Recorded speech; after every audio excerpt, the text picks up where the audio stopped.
আল্লাহ ছাড়া প্রকৃত মাবুদ নেই, এইটা আগে জেনে নিন।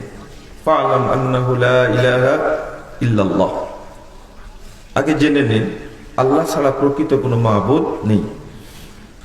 জানার ক্ষেত্রে প্রথমে আল্লাহ সম্পর্কে জানতে হবে। ইমাম বুখারী রাহিমাহুল্লাহ এই আয়াতটা নিয়ে আসছেন কিতাবুল ইলম, ইলম অধ্যায়ের 10 নম্বর অনুচ্ছেদে। অনুচ্ছেদটা রচনা করেছেন বাবুল ইলম ক্বাবলাল কওলি ওয়াল আমাল।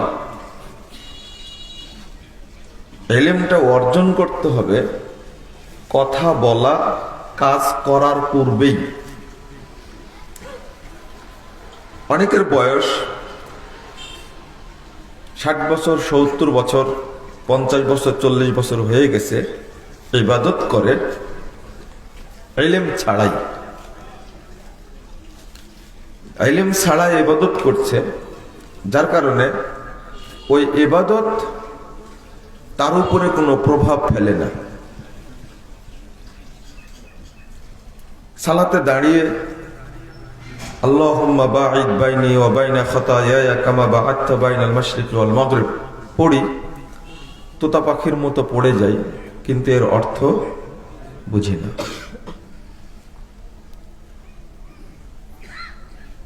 তাশাহুদে পড়ি বা দুই সেজদার মাঝে পড়ি আল্লাহুম্মা গফিরলি ওয়ারহামনি ওয়াহদিনি ওয়াজবুরনি ওয়াআফিনি ওয়ারযুকনি। কয়টা কথা? আল্লাহুম্মা গফিরলি ওয়ারহামনি ওয়াহদিনি ওয়াজবুরনি ওয়াআফিনি ওয়ারযুকনি। একই সঙ্গে 6টি বিষয় আল্লাহর কাছে চাচ্ছি, কিন্তু কি চাচ্ছি আমরা জানি না। আল্লাহুম্মা গফিরলি, হে আল্লাহ আপনি আমাকে ক্ষমা করুন। ওয়ারহামনি, আপনি আমার উপর রহম করুন। ওয়াফিনি, আমার অবস্থা সংশোধন করুন। ওয়াজবুরনি, আমার যত ক্ষতি হয়েছে ক্ষতিগুলো পূরণ করে দিন। ওয়াহদিনি, আমাকে হেদায়েত দান করুন। ওয়ারযুকনি, আমাকে রুজি দান করুন। বাকি থাকলে কোনটা চাইতে? আর সবই তো হয়ে গেল। অত প্রতিদিন প্রত্যেক রাকাতে 2 বার করে পড়ছি, 1 বার করে পড়ছি 2 সেজদার মাঝে, তাহলে 4 রাকাতে আমি কয়বার পড়ছি? এটা 4 বার পড়ছি, অথচ অর্থ জানি না। না জানার কারণে এই বাক্যগুলো যে আল্লাহকে বলবো আগ্রহ তৈরি হয় না। বয়স 40, 60, 50 হয়ে গেছে, এর স্বাদটা এখনো গ্রহণ করতে পারিনি। মানে ওই শিক্ষাটা আমরা নিতে পারিনি, এটা আমাদের জন্য বড় দুর্ভাগ্য। আল্লাহুম্মা বাঈদ বাইনি ওয়া বাইনা খাতায়ায়া, হে আল্লাহ বাঈদ, আপনি দূরে করে দিন।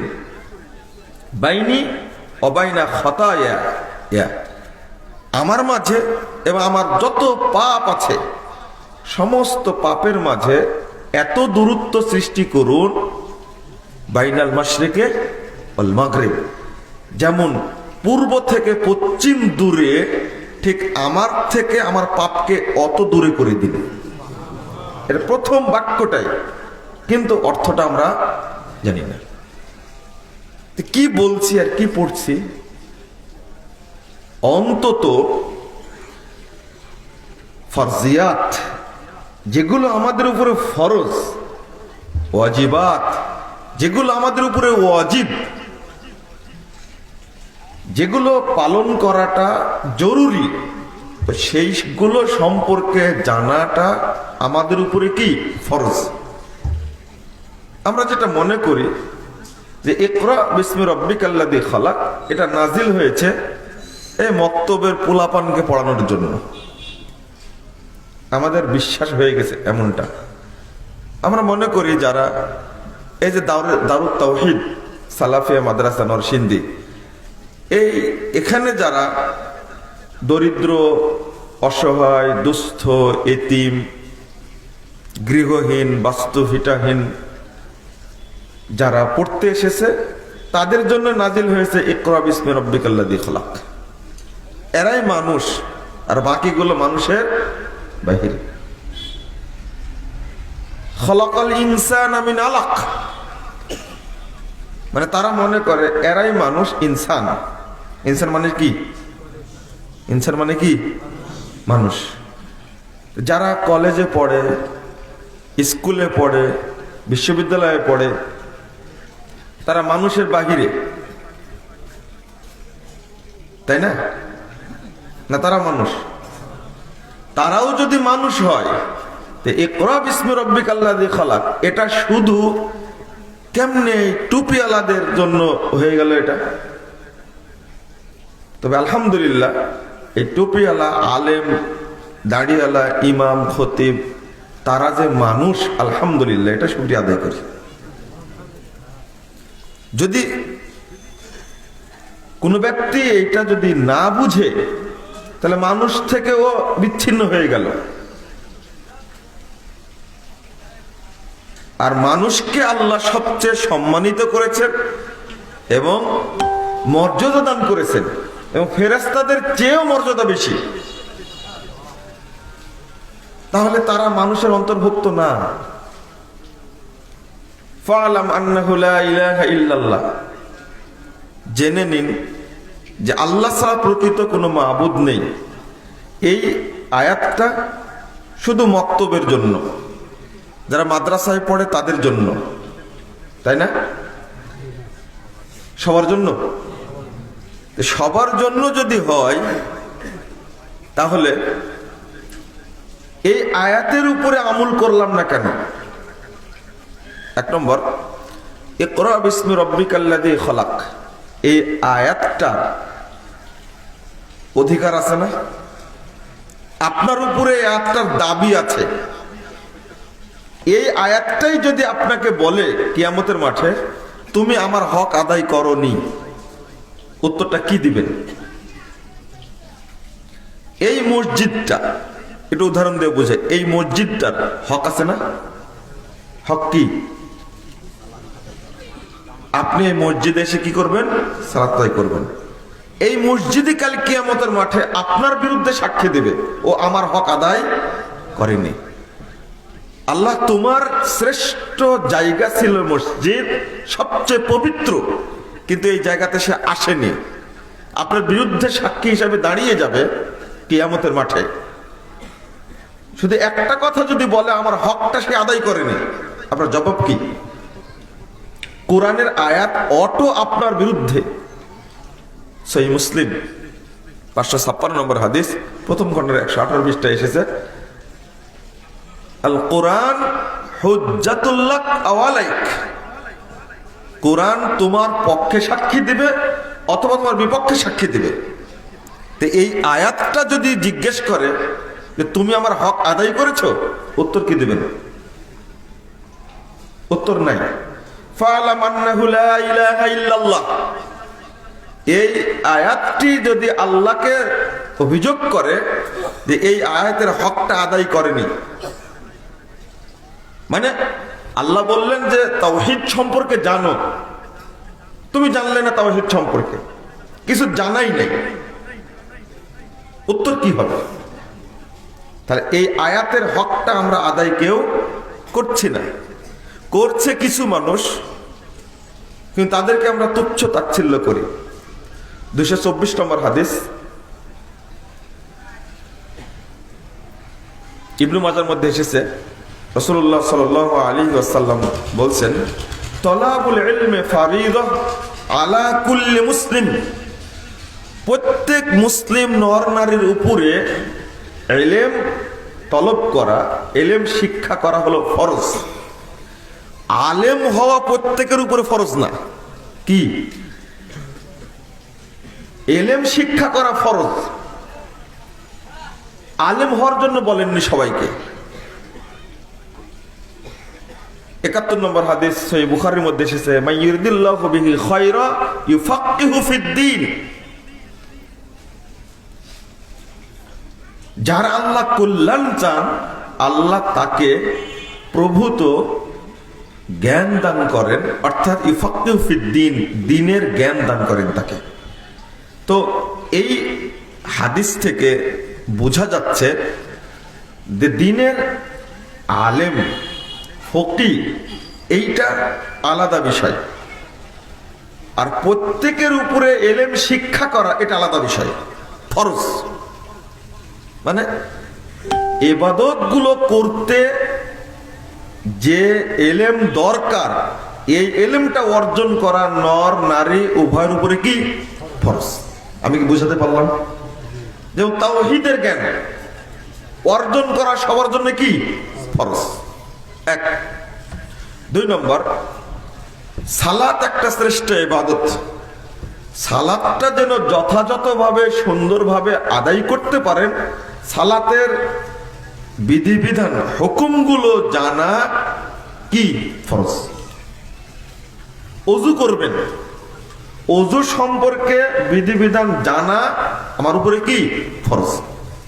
আচ্ছা, ওযু শুধু টুপি আলাদের জন্য না, শুধু রিকশাওয়ালাদের জন্য, বিধানেরও ভাগ আছে। যাকাত ফরজ, তবে রিকশাওয়ালার উপরে না। হজ ফরজ, কিন্তু ভ্যান চালকের উপরে না, যার সামর্থ্য আছে তার উপরে ফরজ। এবার মনে হয় বুঝেছেন। কিন্তু যিনি হজ করতে যাবেন তার উপরে হজ্জের আহকাম সম্পর্কে জানা হলো ফরজ। কিন্তু যে যেমন ঈমান, আকীদা, ঈমান সম্পর্কে জানা যেমন একজন সর্বোচ্চ ধনী লোকের উপরে ফরজ, তেমনি রিকশাওয়ালার উপরে ফরজ। এটা আকীদার বিষয়। কিসের বিষয়? আকীদার বিষয়। তো আমি তো জানি না আমানতু বিল্লাহি ওয়া মালাইকাতিহি ওয়া কুতুবিহি ওয়া রুসুলিহি ওয়াল ইয়াউমিল আখির ওয়াল কদরি খায়রিহি ওয়া শাররিহি মিনাল্লাহি তাআলা। এই যে কথাটা বললাম, এই 6টি বিষয়ের প্রতি ঈমান আনা, এটা কি ভাগ করা আছে? রিকশাওয়ালার উপরে না, এটা ভ্যান চালকের উপরে না, এটা ব্যবসায়ীরা, আলেমরা ঈমান আনবে। ঈমান আনাটা সবার উপরে কি ফরজ। তো এই জ্ঞানটা অর্জন করা কি সবার উপরে ফরজ। ঈমান সম্পর্কে জানি না, তাওহীদ সম্পর্কে জানি না, তাহলে হকটা আদায় করলাম না। এই জন্য তলাবুল ইলমে ফরিদা আলা কুল্লি মুসলিম। যে ইবাদতগুলো করাটা আপনার উপরে জরুরি, সেইগুলো সম্পর্কে জ্ঞান অর্জন করা আমার উপরে, আপনার উপরে কি ফরজ। এটা আমি বুঝাতে চাচ্ছি। যেটা ফরজ, প্রথমে আল্লাহ সম্পর্কে জানা। আমরা আল্লাহ সম্পর্কে জানি না। আমরা তো জানি না, যারা আলেম তারাও জানে না। 90 বছর বুখারী পড়ানোর পরেও বলে আল্লাহ সব জায়গায় থাকে। 50-60 বছর মুসলিম পড়ানোর পরেও বলে যে আল্লাহ নিরাকার। ওই সাইডটা বাদই দিলাম। এই জন্য আল্লাহ সম্পর্কে যারা জানে তাদের সংখ্যা একেবারেই কম। 2 নম্বর, যে বিধানগুলো আমল করা ফরজ ওয়াজিব, সেইগুলো সম্পর্কে সবার জানার কথা যেখানে, সেখানেও আমরা জিরো। বললাম যে আমি বললাম কথাটা, আল্লাহুম্মা জাআলনি মিনাত তাওয়াবিন ওয়া জাআলনি মিনাল মুতাত্তাহিরিন। কিসের দোয়া এটা? ওযুর পরের দোয়া, তাই না? যদি বলি যে অর্থ বলেন তো, আমরা কেউ জানি না। আল্লাহুম্মা জাআলনি মিনাত তাওয়াবিন। আল্লাহ, যাদের তুমি তওবা কবুল করেছো, তুমি আমাকে তাদের অন্তর্ভুক্ত করে নাও। যারা তওবা কবুল করেছেন, যাদের তওবা আল্লাহ কবুল করেছেন, আমি দোয়া করেছি তাদের মধ্যে অন্তর্ভুক্ত করে নাও। অথচ এই দোয়াটাই আমি জানি না, অর্থ জানি না, কিন্তু মুখস্থ সবার আছে মনে হয়, মাশাআল্লাহ, তাই না? সবার মুখস্থ আছে, অন্তত এটা মুখস্থ আছে। ওয়া জাআলনি মিনাল মুতাত্তাহিরিন। যারা তোমার কাছে পবিত্র বলে গৃহীত হয়েছে, আল্লাহ তাদের মধ্যে আমাকে অন্তর্ভুক্ত করে নাও। দোয়াটার অর্থ কত সুন্দর, কিন্তু আমি জানি না। জ্ঞান না থাকা হলো মানুষের জন্য সবচেয়ে বড় মুসিবত। ইলম না থাকা সবচেয়ে বড় মুসিবত। আর যদি আলেম হতে চান, আপনার ছেলেকে যদি আলেম করতে চান, আপনি তো পারেননি হতে, সুযোগ হয়নি, তাহলে আপনাকে আপনার সব কিছু দিয়ে বিনিয়োগ করতে হবে ইলমের জন্য। প্রত্যেক সন্তানকে যদি আপনি আলেম করতে চান, যেটা আগে ছিল, আলহামদুলিল্লাহ তারা চেয়েছেন আমার সবচেয়ে ভালো সন্তানটা সবচেয়ে বড় আলেম হবে, কিন্তু আমরা এই জিনিসটা চাই না। 11 নম্বর আয়াত সূরা মুজাদালা আল্লাহ বলছেন, ইয়ারফাইল্লাহুল্লাযীনা আমানু মিনকুম ওয়াল্লাযীনা উতুল ইলমা দারাজাত। আল্লাহ যারা ঈমান এনেছে তাদের এবং যাদেরকে ইলম দেওয়া হয়েছে তাদের মর্যাদা অনেক গুণে বৃদ্ধি করে দিয়েছে। যারা ইলম শিক্ষা করছে, যারা আলেম হওয়ার চেষ্টা করে, যারা আলেম, ইলম কিন্তু দেওয়া হয়, ডিগ্রি প্রচেষ্টা করে অর্জন করা যায়, টাকা দিয়ে ঘুষ দিয়ে অর্জন করা যায়। অনেকে বোর্ড স্ট্যান্ড করে, খুব পরিশ্রম করে পড়ে এটা সম্ভব। অনেকে ফার্স্ট ক্লাস ফার্স্ট, সব ফার্স্ট ক্লাস ফার্স্ট। সে এসএসসিতে বোর্ড স্ট্যান্ড করেছে, এইচএসসিতে বোর্ড স্ট্যান্ড করেছে, অনার্সে গিয়ে ফ্যাকাল্টি ফার্স্ট হয়েছে, ইউনিভার্সিটি ফার্স্ট হয়েছে, মাস্টার্সে গিয়ে ইউনিভার্সিটি ফার্স্ট হয়েছে, তার প্রচেষ্টার গুণে ডিগ্রি অর্জন করেছে। কিন্তু এরকম বহু ফার্স্ট ক্লাস ফার্স্ট, তার মধ্যে ইলম নেই। কারণ হলো ইলম প্রচেষ্টা করে অর্জন করা যায় না, প্রচেষ্টা হলো মাধ্যম মাত্র, কিন্তু দেন ইলম কে? আল্লাহ। এই জন্য উতুল ইলম, ইলম দেওয়া হয়।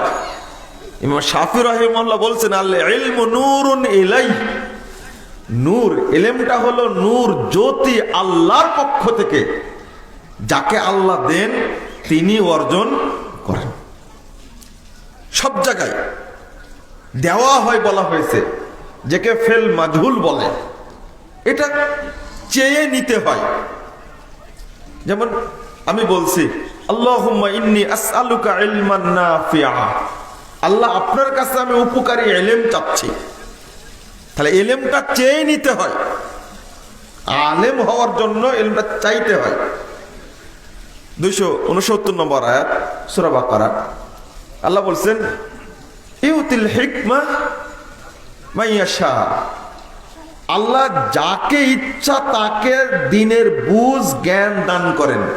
ওয়ামাইয়ুতাল হিকমা, আবার বলছেন যাকে দেওয়া হয়, ফাকাদ উতিয়া খায়রান কাসীরা, তাকে প্রভূত কল্যাণ দান করা হয়। মানে যাকে ইলম দেওয়া হয়, আল্লাহর পক্ষ থেকে যিনি ইলম পান, আল্লাহ তাকে যাবতীয় কল্যাণ দান করেন। খুব কম মানুষ আছে যে দরিদ্র বড় আলেম হয়েছে। যেমন ইমাম আহমদ বিন হাম্বল রাহিমাহুল্লাহ খুব বড় পরিবারের সন্তান, কিন্তু মুহাদ্দিস হিসাবে মানে ইলম অর্জন করতে গিয়ে সবই শেষ করে দিয়েছেন, জীবন কাটিয়েছেন খুব কষ্টে। কিন্তু যত সম্পদ বাপের পক্ষ থেকে পেয়েছিলেন, সম্পদ ব্যয় করার কারণে, ইলমের জন্য সব বিলিয়ে দেওয়ার কারণে ইমাম আহমদ বিন হাম্বল রাহিমাহুল্লাহ 10 লক্ষ হাদিসের হাফেজ হয়ে গেছে। 10 লক্ষ হাদিসের হাফেজ। তো আল্লাহ রাব্বুল আলামিন দান করেন ফাকাদ উতিয়া খায়রান কাসীরা। এই যে 10 লক্ষ হাদিসের হাফেজ হয়ে গেছেন, এটা কি কল্যাণ না? আল্লাহর পক্ষ থেকে বড় রহমত না? খায়রান কাসীরা। এই কল্যাণটা আমরা উপলব্ধি করি না। আমরা মনে করি বড় বড় ফ্যাক্টরির মালিক হব, বড় বড় ইন্ডাস্ট্রির মালিক হব, এটাই হলো কল্যাণ। আমার আন্তর্জাতিক বিশ্বে ব্যবসা থাকবে না। কত ব্যবসায়ী মারা গেছে, 2-1 বছর নাম নিয়েছে আর নাম নেই না। কিন্তু ইমাম আহমদ বিন হাম্বল রাহিমাহুল্লাহ তিনি পৃথিবী থেকে চলে গেছেন, কিন্তু মানুষের মধ্যে জীবিত এখনো আছে। এটাই তো খায়রান কাসীরা। আমি যতবার নাম বলছি ততবার কি রহিমাহুল্লাহ বলছি না?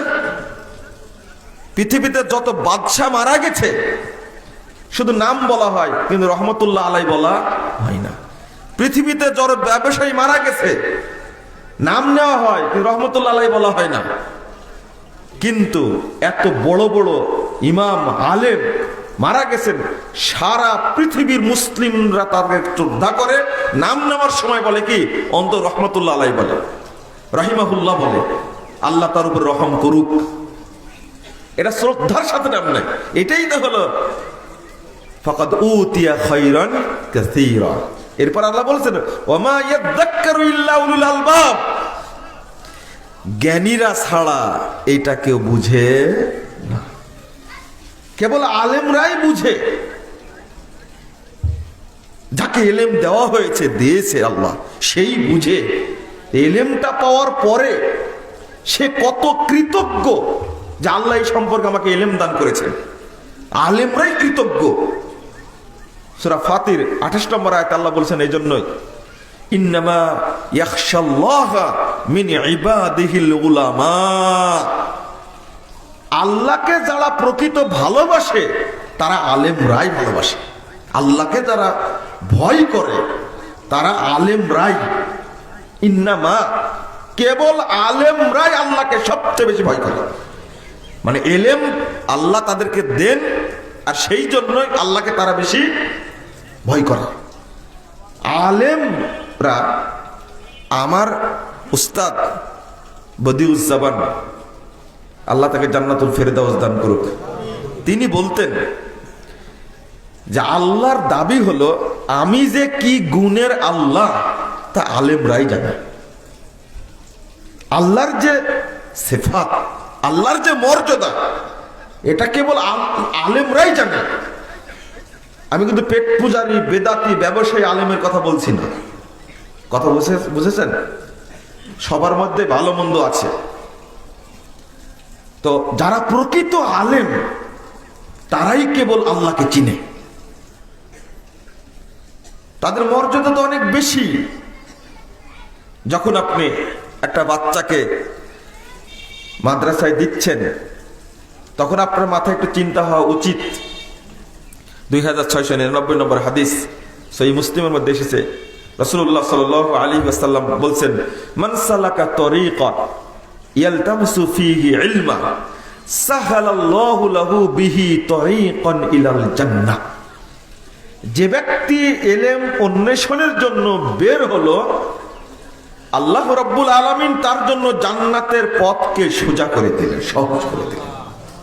মানে যে ব্যক্তি ইলম অন্বেষণের জন্য বের হলো, আল্লাহ তার জন্য কি জান্নাতের পথকে সহজ করে দিলেন। ও জান্নাতের পথে চলতে থাকলো।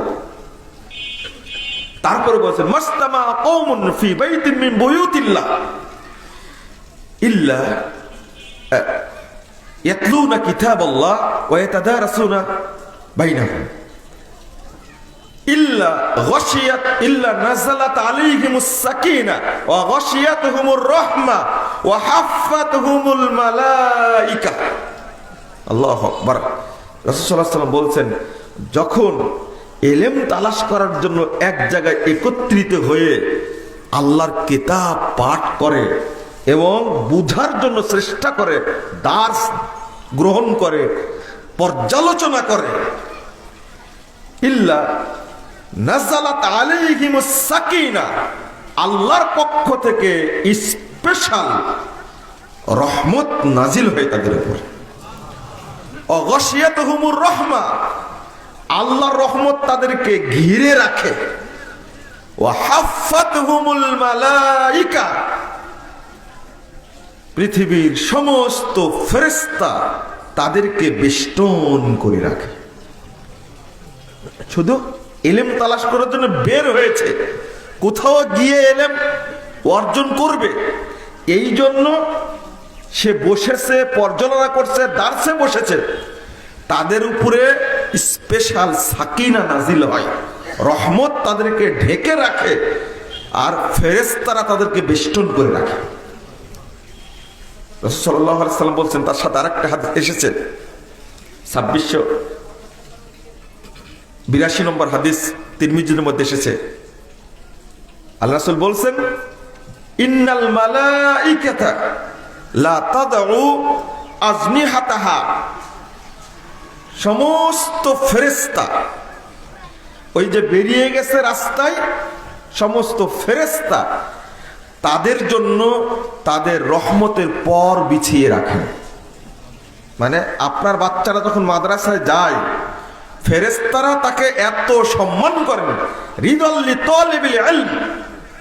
রাসূল সাল্লাল্লাহু আলাইহি ওয়াসাল্লাম বলছেন, ইলম তালাশকারী, ইলম অন্বেষণকারী শিখতে যাচ্ছে, এই ব্যক্তির মর্যাদার কারণে ফেরেশতারা তাদের পায়ের নিচে পর বিছিয়ে দেয়।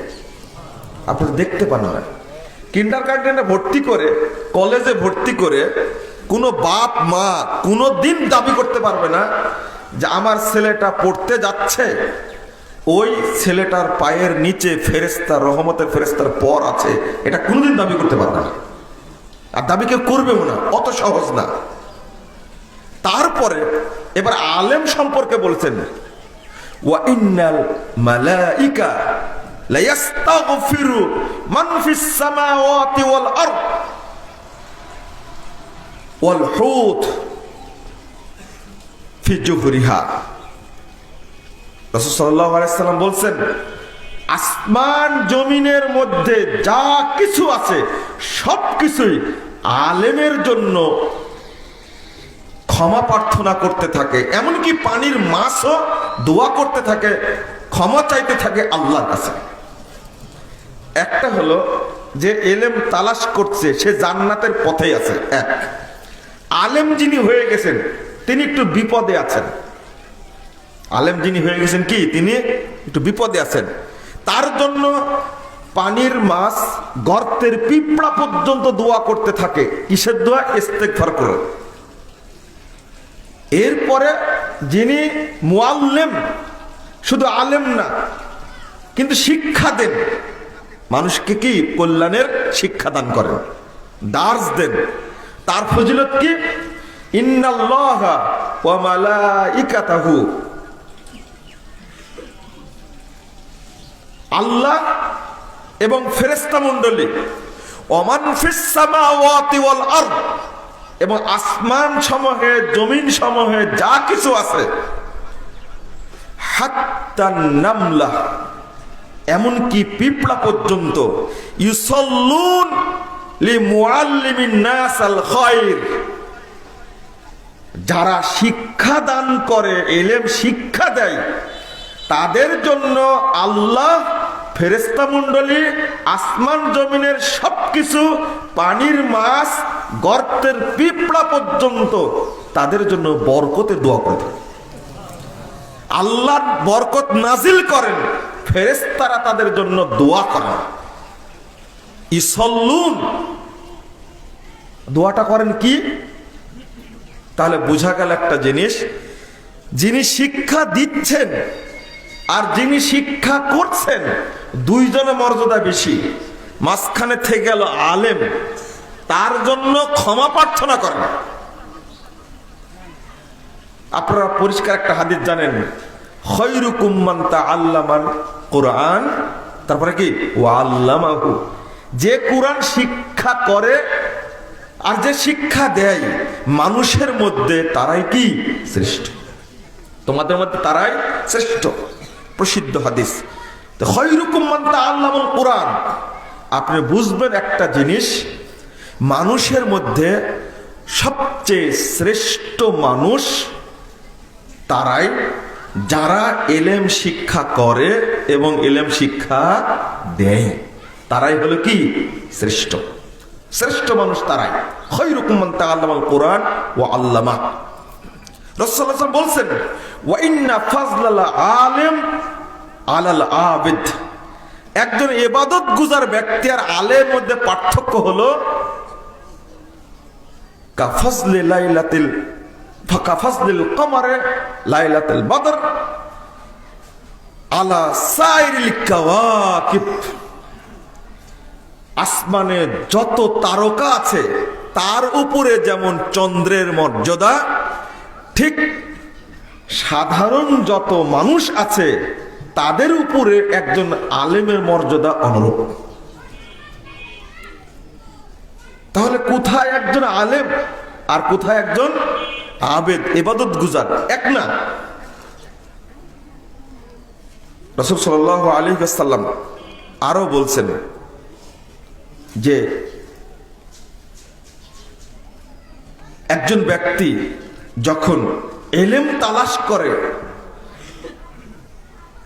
মানে আলেম আর আবেদের মধ্যে, ওয়া ইন্না ফাজলাল আলিম আলাল আবেদ কাফাজলি আলা আদনাকুম, তোমাদের সবচেয়ে নিম্ন শ্রেণীর মানুষ যে, তার মাঝে আর আমার মাঝে যেমন পার্থক্য, ঠিক সাধারণ মানুষের মধ্যে আর আলেমের মধ্যে পার্থক্য এতটুকু।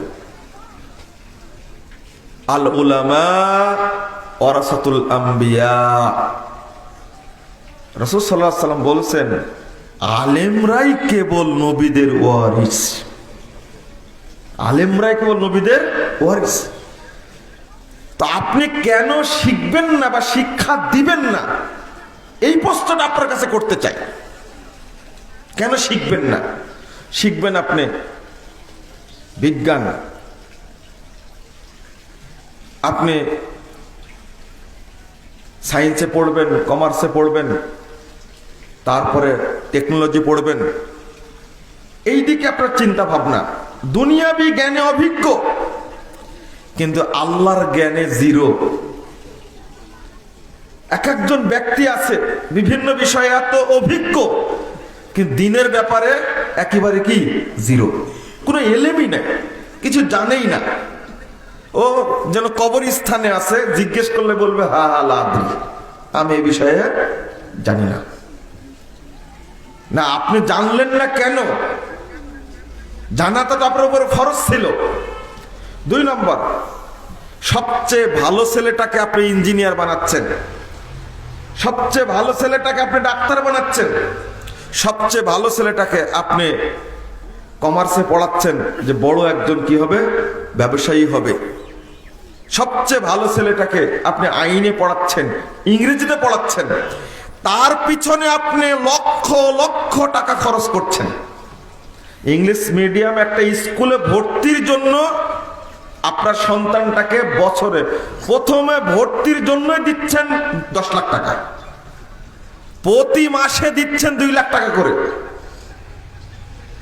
আর আপনার ঘরেরই সন্তান, তারই ভাই, নিজেরই সন্তান, তারই ভাই, এই যখন মাদ্রাসায় ভর্তি করতে আসে তখন দরখাস্ত লেখে শিক্ষক প্রিন্সিপাল বরাবর, তার বেতন ফি, বোর্ডিং ফি মওকুফ করার আবেদন। হয় না এরকম? করছে তো। ডাক্তারি পড়ছে, তার পিছনে সব খরচ করছে। যখন মাদ্রাসায় ভর্তি করে, ভর্তি যেটা করেছে ওটা তো অ্যাবনর্মাল। ওটা কি অ্যাবনর্মাল, বদের হাড্ডি। ওই 2-4 দিন পড়বে, পড়ার পরে টুপি মাথায় দিয়ে ওই ভিক্ষা করে বেড়াবে। বদনাম তারাই করছে মাদ্রাসা শিক্ষায়। আপনি কি আল্লাহকে জবাব দিতে পারবেন? আপনি কি বলতে পারবেন যে আমি আমার একটা সন্তানকে, সবচেয়ে ভালো সন্তান যেটা, সেটাকে সাদকা করে দিয়েছি? রাসূল সাল্লাল্লাহু আলাইহি ওয়াসাল্লাম মসজিদে নববীতে গিয়ে খেজুর ঝুলানো আছে, এগুলো দেখছে, দেখে বলছে এটা কে দিয়ে গেছে? এটা কে দিয়ে গেছে? নরমাল খেজুর সুফফাবাসীর জন্য দিয়ে গেছেন, আসহাবে সুফফা দিয়ে গেছেন খেজুরগুলো নরমাল। রাসূল সাল্লাল্লাহু আলাইহি ওয়াসাল্লাম বলছেন, এই যে নরমাল খেজুর যা দিয়েছে খাওয়ার জন্য, এটা আল্লাহর কাছে সে নরমালি পাবে। যদি সাদাকা করতে হয় তাহলে উত্তমটা যেন করে। আল্লাহকে দান করলে কোনটা দিতে হবে? উত্তমটা দিতে হবে।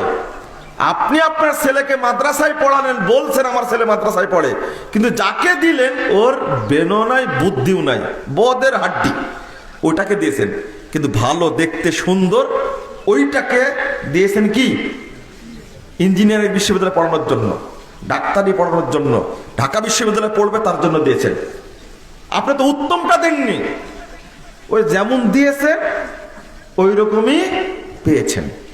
দুই দিক থেকে আপনি ফাঁকির মধ্যে পড়ে গেছেন। এই যে ভিক্ষা করে বেড়ায় টুপি মাথায় দিয়ে, এ কোনোদিন আপনার খোঁজ রাখবে না, ও তো ভিক্ষা নিয়ে ব্যস্ত। আর এক শ্রেণীর ডাক্তার আর ইঞ্জিনিয়ার, ও তো সেনাবাহিনীর বড় অফিসার, বুড়া হয়ে গেছেন, ও আপনার খোঁজই রাখবে না। ওই বেটার বউ আপনাকে দেখলেই বলবে বুড়াটা কেন আসছে, আর আপনি কিছু করতে পারবেন না। এই যে কয়েকদিন আগের ঘটনা, এত বড়, আল্লাহ আমাকে মাফ করুক, বক্তব্যটা উনি শুনে ফেলবেন, কিন্তু এরপরে বলছি, বড় চাকরিধারে গ্রামের মানুষ, বাপ চলে আসছে ঢাকায়।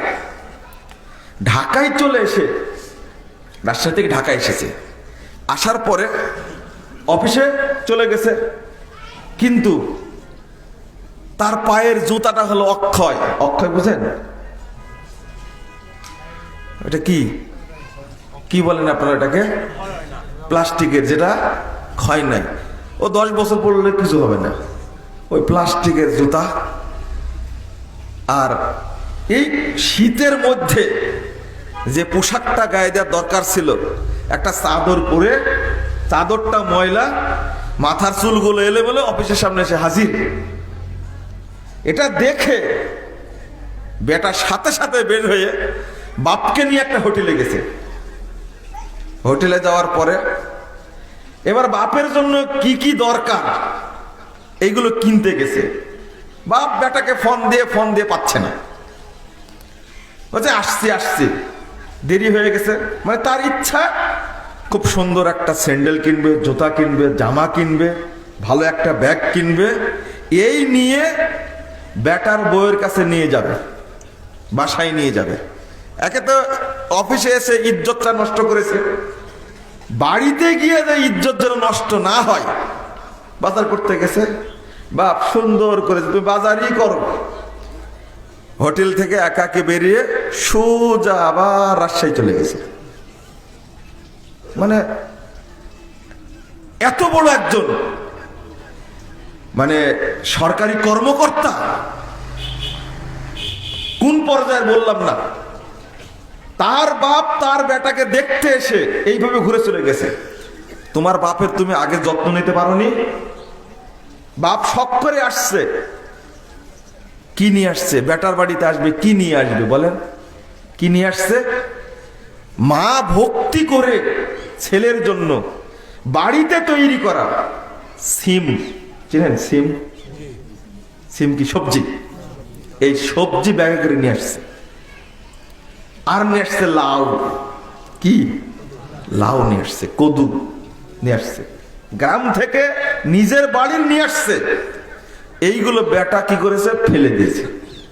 এইগুলো বাড়িতে নিয়ে গেলে আমার ইজ্জত থাকবে না। এটা বাজার করে আমার লোকেরা, আমি যদি টেনে নিয়ে যাই, বাপ যে নিয়ে আসছে, এটা কি শুধু সিম? এটা কি শুধু লাউ? এর মধ্যে যে বাপ মায়ের দোয়া নিহিত আছে সে ওটা জানে না, ফেলে দিয়েছে। এইটা হলো অবস্থা। আপনি এই শিক্ষা দিয়ে কি করলেন? হ্যাঁ, শিক্ষা দিয়েছেন, গুণও পাবেন আপনি। ফজর সালাতে উঠার জন্য তাদেরকে কোনোদিন ডাকেননি, আপনি কোনোদিন ডাকেননি, কিন্তু প্রাইভেট পড়ানোর জন্য রাত 4টায় ডেকে তুলেছেন, পড়। তারপরে টিচারের কাছে পাঠিয়েছেন, গাড়ি দিয়ে পাঠিয়েছেন, কোনোদিন অজু করেনিও। আমাকে মাফ করবেন, যে শিক্ষাটা প্রথম দেওয়ার দরকার ছিল আমি তো দেইনি। হ্যাঁ, এটাও বলে রাখছি যে সব আলেমই পিতামাতার খেদমত করে, এটাও ভুল, এটাও ঠিক না। কোন কোন এমন আলেম আছে পিতামাতার দিকে লক্ষ্যই রাখে না। দুই, অসুস্থ পিতামাতা যদি হয়, আর যদি এইরকম ডাক্তার ইঞ্জিনিয়ার এরকম যদি হয়, বড় পদের কোনো মানুষ হয়, ও কতবার বলে যে মরে না কেন, কতদিন কাঁধে করে ঘুরবো। এর মধ্যে আবার ভালো মানুষ কিছু আছে, মনে হয় যে কেউ আসমান থেকে নেমে আসা ফেরেশতার মতো পিতামাতাকে এত যত্ন করে, এত আদর করে। পাশাপাশি আর এক শ্রেণীর মানুষ, যেহেতু বাপ এলেম শিক্ষা দেয়নি, ইঞ্জিনিয়ার ডাক্তার বড় পদের অধিকারী করেছে, এখন তারা এলেম শিখতে গিয়ে আলহামদুলিল্লাহ এত এলেম শিখেছে, আল্লাহ তাকে এত এলেম দিয়েছেন, একজন ডাক্তার হয়ে দাওয়াতি কাজ করছে, একজন ইঞ্জিনিয়ার হয়ে দাওয়াতি কাজ করছে, একজন সচিব হয়ে দাওয়াতি কাজ করছে, একজন পুলিশের বড় অফিসার হয়ে দাওয়াতি কাজ করছে, একজন সেনাবাহিনীর অফিসার। আল্লাহু আকবার, এত বড় পদের। আমি আশ্চর্য হয়ে গেছি যে তাওহীদ সম্পর্কে এত পড়াশোনা করেছে, আমাকে অভিভূত করেছে এই বাংলাদেশেরই। কিছু মানুষ আছে ভালো, যারা আফসোস করে দিন শিখছে এবং দাওয়াতি কাজ করছে, আলহামদুলিল্লাহ, আমি তাদেরকে বলছি না। কিন্তু অধিকাংশ মানুষই টুপিওয়ালা আর দাঁড়িয়ালা ইমাম খতিব দেখলে তাদের গায়ে শয়তান একবার দাউ দাউ করে আগুন জ্বালিয়ে দেয়। এয়ারপোর্টে যান, সবচেয়ে বড় চোর যে দেশের সম্পদ চুরি করে, ডাকাতি করে, এই দেশের সম্পদ চুরি করে কানাডায় বাড়ি করেছে, আমেরিকায় বাড়ি করেছে, লন্ডনে বাড়ি করেছে, সিঙ্গাপুরে বাড়ি করেছে, মালয়েশিয়ায় বাড়ি করেছে, সবচেয়ে বড় দুর্নীতিবাজ, ওকে সম্মান দিয়ে এয়ারপোর্ট থেকে খুব সুন্দর করে বের করে দিবে। আর আপনি যদি একটা টুপিওয়ালা হন, কিছু সামার মার্কা জঘন্য নিকৃষ্ট পশুর মতো অফিসার আছে, টুপি দেখলে, দাড়ি দেখলে, পাঞ্জাবি দেখলে ওর 14 গোষ্ঠী ব্যাগপত্র হাতড়াবে, তারপরে ব্যাগগুলো খুলবে, এমন একটা পরিস্থিতি সৃষ্টি করবে। ইন্টারন্যাশনাল ফ্লাইটে আপনি যাচ্ছেন, সবাইকে ছেড়ে দিল, কিন্তু আপনার মুখে দাঁড়িয়ে আছে, টুপি আছে, কিন্তু আপনাকে যে হেনস্থা করা শুরু করলো, আটকে রাখলো, দেখলো আগে আপনার নামে কোনো অভিযোগ আছে না, এই সেই করতে করতে করতে করতে ফ্লাইট ছাড়ার টাইম হয়ে গেছে। এরা অফিসার, এরা মুসলিম, এদেরকে কি বলবো? এরা গরু ছাগল পশুর চেয়েও খারাপ। ব্যাকুব, টুপি দেখলে, দাড়ি দেখলে তোমার গায়ে আগুন ধরে কেন? মনে রেখো, তুমি বাংলাদেশের স্বাধীনতার পিছনে আলেমদেরই রক্ত আছে বেশি। তুমি তখন কোথায় ছিলে? তুমি টানাপাড়া করো, এত খারাপের খারাপ, এত জঘন্য। গত কয়েকদিন আগে আমি নিজে এয়ারপোর্টে, কোন অফিসার গেছে জানি না, কি খেয়ে অফিসার হয়েছে, ও সব ব্যাগ থেকে সবকিছু বের করেছে। আমি বলছি আমার ব্যাগে কিছু নাই, যদি মেশিনে ধরা পড়ে দেখো। পেল না। পরে বললাম যে সবগুলোকে তুমি ছেড়ে দিলে, আমাকে আটকে দিলে, আরো কয়েকজন চিনে আমাকে, ওরা বলছে স্যার এনাকে ছেড়ে দেন, ইনি আমাদের নিয়মিত যাত্রী, যাতায়াত করে, আমরা চিনি তাকে। আমার সব কিছু খুঁটে নাটে দেখছে। পরে দুঃখ করে বললাম, আমার মাথায় টুপি আছে, এটাই আমার অপরাধ, আমার গায়ে পাঞ্জাবি আছে, এটাই আমার অপরাধ। দুনিয়াতে তোমার প্রতিশোধ নিতে পারবো না, তবে কাল কিয়ামতের মাঠে তোমার বিরুদ্ধে প্রতিশোধ নিব আমি ইনশাআল্লাহ। তো ব্যাগ থেকে সবগুলো খুঁটে খুঁটে বের করেছে, কিচ্ছু পাওনি। পরে বের করে দিচ্ছে। এরপরে এয়ারপোর্ট থেকে আসি, প্রায় দিনই দেখা হয়। ওই যে কথাটা বলে আসছিলাম, হয়তো প্রভাব বিস্তার করেছে ভিতরে, আমাকে আর কোনোদিন চেকও করে না। একজন মহিলা আমাকে বলছে কানে কানে, বলছে স্যার সেদিন যে একটা কাজ হয়ে গেছে আমরা লজ্জিত, তবে উনিও লজ্জিত। আমি বলেছি আমার মাথায় টুপি, মুখে দাড়ি, গায়ে পাঞ্জাবি, এটাই হলো সবচেয়ে বড় অপরাধ। কত চোর চুট্টা বাংলাদেশের অর্থ সম্পদ চুরি করছে, মানুষ হত্যা করছে, সন্ত্রাসী করছে, টনকে টন ইয়াবা উৎপাদন করে ছেলে মেয়ে ছাত্র ছাত্রীর মেধা নষ্ট করছে। এই সমস্ত চোর চুট্টা বাটপাতদের বিরুদ্ধে তোমরা অভিযান চালাতে পারো না। তোমরা চালাও আলেমুল আমাদের প্রতি এই ঘৃণা কেন? তুমি কি মায়ের সন্তান না? আমি বিশ্বাস করি তোমার মাও ভালো, তোমার বাপও ভালো, তুমি হয়েছো বদের হাড্ডি। আগে এলেম শিক্ষা করো। তোমার বিয়ে পড়ানোর সময় আলেম লাগছিল, তুমি জানো না? তুমি এইরকম কেন, এইরকম চরিত্র হয়েছে কেন? বন্ধুরা আমার, ওইদিকে না গিয়ে আমি আপনাদের বলি যে সবাই এরকম খারাপ ওটা বলছি না, অধিকাংশই খারাপ সেটাই বলছি। কারণ দিন শিক্ষা না থাকার কারণে অবস্থাটা এরকম হয়েছে। আমি বলেছি আপনি সাদাকা করুন আল্লাহকে শ্রেষ্ঠ সন্তানটা, তাহলে আপনার সন্তানের মাধ্যমে আলোকিত হবে দেশ, সারা পৃথিবী আলোকিত হবে। দেখুন সাহাবীদের মধ্যে সম্ভ্রান্ত পরিবারের সন্তানকে আলেম হয়নি? নাম শুনেছেন? সবচেয়ে হাদিস বেশি মুখস্থ ছিল কার? আবু হুরায়রা রাদিয়াল্লাহু আনহু, দরিদ্র মানুষ। কিন্তু সবচেয়ে হাদিস বেশি বর্ণনা করেছেন কে? আব্দুল্লাহ ইবনে আমর। রাসূল সাল্লাল্লাহু আলাইহি সাল্লাম যে যাদের কয়েকজনের সাথে পরামর্শ করতেন গোপনে, সর্বোচ্চ পরিষদ আল্লাহ রাসূলের ছিল, তার সদস্য ছিলেন যিনি আমর ইবনুল আস, আব্দুল্লাহ ইবনে আমর, আব্দুল্লাহ ইবনে আমর ইবনে আস রাদিয়াল্লাহু আনহু। এত জ্ঞানী মানুষ ছিলেন। 3646 নম্বর হাদিস মুস্তাদরাকে হাকিমের মধ্যে এসেছে। তিনি হাদিস লিখে রাখতেন।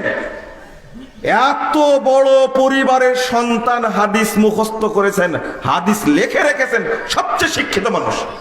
আবু হুরায়রা রাদিয়াল্লাহু আনহু বলছেন, যদি আমি লিখতে জানতাম তবে আব্দুল্লাহ ইবনে আমর রাদিয়াল্লাহু আনহুর চেয়ে আমি বেশি হাদিস বর্ণনাকারী হতাম, কিন্তু আমি লিখতে জানতাম না। তাহলে বোঝা যাচ্ছে সবচেয়ে বেশি হাদিস বর্ণনা করেছেন কে? আব্দুল্লাহ ইবনে আমর রাদিয়াল্লাহু আনহু। জুয়ামা তাকে বলা হয়, সর্বোচ্চ পরিষদের একজন, এত ধনী মানুষ। তিনি ইসলাম গ্রহণ করে ইলম অন্বেষণ করেছেন। আপনি দেখুন, ইমাম বুখারী রাহিমাহুল্লাহর কথা শুনুন, ইমাম মালিক রাহিমাহুল্লাহর কথা শুনুন, ইমাম আহমদ বিন হাম্বল রাহিমাহুল্লাহর কথা শুনুন। ইমাম আহমদ বিন হাম্বল রাহিমাহুল্লাহর মা ইমাম আহমদ রাহিমাহুল্লাহ, তিনি 70 বছর বয়সে হাদিস দার্স দিতেন, তখনও মায়ের কথা বলছেন। বাপ আগেই মারা গেছে, পেটে থাকতেই বাপ মারা গেছে। 10 লক্ষ হাদিসের হাফেজ এমনি হয়েছে, মা যত সম্পদ ছিল সবই ছেলের পিছনে ব্যয় করেছে, সব ব্যয় করেছে। আল্লাহু আকবার। তিনি বলছেন, ফজরের টাইমে মা আমাকে জাগিয়ে দিতেন, গরম পানি করে ওযু করে দিতেন, মসজিদে নিয়ে যেতেন, দুপুর পর্যন্ত মসজিদে বসে থাকতেন, আর আমি পড়তাম। 10 বছর বয়সে কোরআনের হাফেজ হয়ে গেছে। আহমদ বিন হাম্বল রাহিমাহুল্লাহ এত পরিশ্রম করেছেন। তারই ছাত্র ইমাম বুখারী, যখন 1 বছর বয়স বাপ মারা গেছেন, ইমাম বুখারী রাহিমাহুল্লাহর বাপ ইসমাইল, তিনি জগৎ বিখ্যাত একজন ধনী মানুষ ছিলেন। কিন্তু এত সম্পদ আলা মানুষ, তার মা ইমাম বুখারীর মা সম্পদগুলো সব বিলিয়ে দিয়েছেন ইমাম বুখারীর উপরে। 3 বছর বয়সে চলে গেছেন মক্কায়। আফগানিস্তান থেকে মক্কায় 3 বছর বয়সে এই বাচ্চাকে কোলে নিয়ে চলে গেছেন জিয়ারত করার জন্য মক্কায়। যে ছেলেটা কাবা ঘর জিয়ারত করুক, তাকে আলেম বানাবে। 7 বছর বয়স হওয়ার আগে 6 বছর বয়স অন্ধ হয়ে গেছেন। মা কাঁদতে কাঁদতে কাঁদতে মায়ের কথা আল্লাহ শুনলেন, দোয়া কবুল করলেন। একবারে জায়নামাজ ভিজে যেত কাঁদতে কাঁদতে। হঠাৎ একদিন ইব্রাহিম আলাইহিস সালামকে স্বপ্ন দেখছেন। ইব্রাহিম আলাইহিস সালাম বলছেন, তোমার কাঁধার কারণে তোমার দোয়া আল্লাহ কবুল করেছেন, তোমার সন্তানের দৃষ্টি আল্লাহ ফিরিয়ে দিয়েছেন। ফজরের সালাতের টাইমে গিয়ে ছেলে মোহাম্মদকে ডাকছেন, মোহাম্মদ বিন ইসমাইল আল বুখারী মোহাম্মদকে ডাকছেন। ছেলে ঘুম থেকে জেগেই চোখ খুলে মাকে দেখতে গিয়ে মাকে জড়িয়ে ধরেছেন। ইমাম বুখারী রাহিমাহুল্লাহ 7 বছর বয়সে কোরআনের হাফেজ হয়ে গেছে। 16 বছর বয়সে বের করে দিলেন বাড়ি থেকে, হাদিস সংগ্রহের জন্য বেরিয়ে যাও। এক সফরে 14,500 কিলোমিটার ভ্রমণ করেছেন। 14,500। মুহাদ্দিসগণ বলছেন এত পরিশ্রম কারো কাছে ভিক্ষা চাননি, যত অর্থ সবই বিলিয়ে দিয়েছেন। এমনি কি হয়েছেন আমিরুল মুমিনিন ফিল হাদিস? প্রত্যেকটা স্থান হিসাব করে দেখেছেন। ইমাম বুখারী রাহিমাহুল্লাহ তিনি ইলমের জন্য ভ্রমণ করতে করতে প্রায় 56,000 কিলোমিটার রাস্তা ভ্রমণ করেছেন। তিনি হিসাব করে দেখেছেন, এক সফরে 14,500 কিলোমিটার রাস্তা ভ্রমণ করেছেন, সব নিজস্ব অর্থে। এই জন্য আল্লাহ তাকে এত বড় কি করেছেন, আলেম তৈরি করেছেন, মুহাদ্দিস তৈরি করেছেন। 7 লক্ষ হাদিসের হাফেজ ছিলেন ইমাম আবু দাউদ রাহিমাহুল্লাহ। আমি আর যাব না, মাদেরকে বলবো, যারা মা আপনাদেরকে বলবো, ভালো সন্তানটা মাদ্রাসায় দেন, আলেম বানান, সব সম্পদ তার প্রতি বিনিয়োগ করেন, ওইটাই সাদকা, ওইটার জন্যই আল্লাহ আপনাকে জান্নাত দান করবেন। একটা হাফেজ তৈরি করেন, একটা হাফেজ তৈরি করলে কাল কিয়ামতের মাঠে হাফেজের পিতামাতারই সবচেয়ে বড় ফজিলত। প্রথম পোশাক পরানো হবে কাকে? কাকে? ইব্রাহিম আলাইহিস সালামকে। কিন্তু সাধারণ মানুষদের মধ্যে কোরআনের হাফেজের বাপ মাকে আল্লাহ রাব্বুল আলামিন এত 2টা সুন্দর পোশাক পরাবেন, সারা পৃথিবী বিক্রি করলে ওই পোশাক কিনা যাবে না। তাহলে এত সম্মান দিবেন, হাফেজ থাকবে, তাকেই বলা হবে তুমি জান্নাতে কোন জায়গায় থাকবে বাছাই করে নাও। বন্ধুরা আবার এইরকম মর্যাদা বহু মায়ের আছে। ইমাম ইবনে তাইমিয়া জগৎ বিখ্যাত মুজাদ্দিদ, এত বড় মুজাদ্দিদ পৃথিবীতে আর আসেনি, কিন্তু তার মা তাকে এমন ভাবে গঠন করেছেন। ইমাম ইবনে তাইমিয়া রাহিমাহুল্লাহ এত বড় পণ্ডিত মানুষ, আল্লাহু আকবার। তার বাপ তার পিছনে সব অর্থ ব্যয় করেছেন ইলম অনুসরণের জন্য, কিন্তু আমি কি ব্যয় করি না? মাদ্রাসায় গিয়ে দরখাস্ত লিখি মওকুফ করা হোক, ডাক্তার ইঞ্জিনিয়ার বানানোর জন্য সব খরচ করছেন, কিন্তু আল্লাহর জন্য 1 টাকা সাদাকা করেন না। লা হাওলা ওয়ালা কুওয়াতা ইল্লা বিল্লাহ। আল্লাহ যেন আমাদেরকে এই সমস্ত ছোট মন থেকে হেফাজত করেন। আল্লাহ যেন আমাদেরকে ইলম শিক্ষা করার জন্য তৌফিক দান করেন। ছেলেদের জন্য দ্বীনি ইলম আলেম বানানোর আল্লাহ যেন তৌফিক দান করেন। যদি না বানাতে পারি আমরা, তাহলে আল্লাহর কাছে আমরা জবাব দিতে পারবো না। আপনি মনে করছেন এটা ফকিরি বিদ্যা, আপনাকে কে বলেছে ফকিরি বিদ্যা? এটা মাত্র এই 60-70 বছরে এটাকে ফকিরি বিদ্যা করা হয়েছে। আব্দুল্লাহ আল কাফি, আল্লামা আব্দুল্লাহ কাফি আল কুরাইশি, তিনি ফকির ছিলেন। মৌলানা আকরাম খাঁ ফকির ছিলেন। মৌলানা ভাসানী ফকির ছিলেন। এটা একটা বড় সংস্কৃতি, অপসংস্কৃতির সবক। বাংলাদেশে যত নাটক সিনেমা তৈরি হয়, এইগুলো দেখে হলো বড় পরিবারের সন্তান। আর নাটক সিনেমার মধ্যে সবচেয়ে খারাপ চরিত্র যে এই যারা সিনেমা তৈরি করে, নাটক তৈরি করে, কনসার্ট তৈরি করে, এই শয়তানগুলো সবচেয়ে খারাপ চরিত্রের ওই লোকটাকে বানায় টুপিওয়ালার দাঁড়িয়ালা। এটা দেখে বড় পরিবারের সন্তান তারা মাদ্রাসায় পড়তে চায় না। মাদ্রাসায় পড়লে চুরি করে বেড়ায়, ডাকাতি করে বেড়ায়, টুপি মাথাতে সব অপকর্ম করে। এটার কারণটা হয়েছে। কিন্তু আগের বাপ মা, আজ থেকে 50-60 বছর আগে, তাদের বাপ মা ভালো সন্তানটাকে মাদ্রাসায় দিয়েছেন। শাহ ইসমাইল শহীদ, ব্রিটিশ বিরোধী আন্দোলনের সিপাহসালার সাইদ আহমদ শহীদ, তিতুমির, হাজী শরীয়তুল্লাহ, যারা বাংলাদেশ এই ইংরেজদেরকে দেশ থেকে তাড়িয়েছে, তারা হলো উলামায়ে কেরাম। আর আজকে আলেমরা কি মানে ছাগলের 3 নম্বর বাচ্চা হয়ে গেছে। কারণ কি? তোমরা ইংরেজি জানবা না, বিজ্ঞান পড়বা না, 3 নম্বর বাচ্চা তো হবেই। এই ইংরেজদের একটা কৌশল ছিল, যেটা আলিয়া মাদ্রাসা তৈরি করা, যেন আলেমরা কোন প্রশাসনিক পর্যায়ে না যেতে পারে। ওরা যেন মসজিদের মধ্যে ধর্মকে রাখে, গির্জার মধ্যে রাখে, এটা ছিল তাদের টার্গেট। আর ওই টার্গেটে তারা কি হয়েছে? সফল হয়েছে। যত একটা আলিয়া মাদ্রাসার পর পর দীর্ঘ 26 জন যদি খ্রিস্টান হয়, প্রিন্সিপাল যদি হয় আলিয়া মাদ্রাসার, ওকে খ্রিস্টানি মিশনারি বাস্তবায়ন করবে না তো ইসলাম মিশন বাস্তবায়ন করবে? কখনোই না। ওইটা আপনাদের বুঝতে হবে জিনিসটা, যেটা ইংরেজের একটা কূটকৌশল ছিল। আজকেও আলহামদুলিল্লাহ যারা পড়ছে মধ্যপ্রাচ্যের বড় বড় সন্তান, বড় বড় পরিবারের, তারা বড় বড় আলেম, আলহামদুলিল্লাহ আলেম পরিবার দেখুন। আর বিয়েও দিবেন একটা মেয়েকে, আগে খুঁজেন ডাক্তার ছেলে, আগে খুঁজেন ইঞ্জিনিয়ার ছেলে।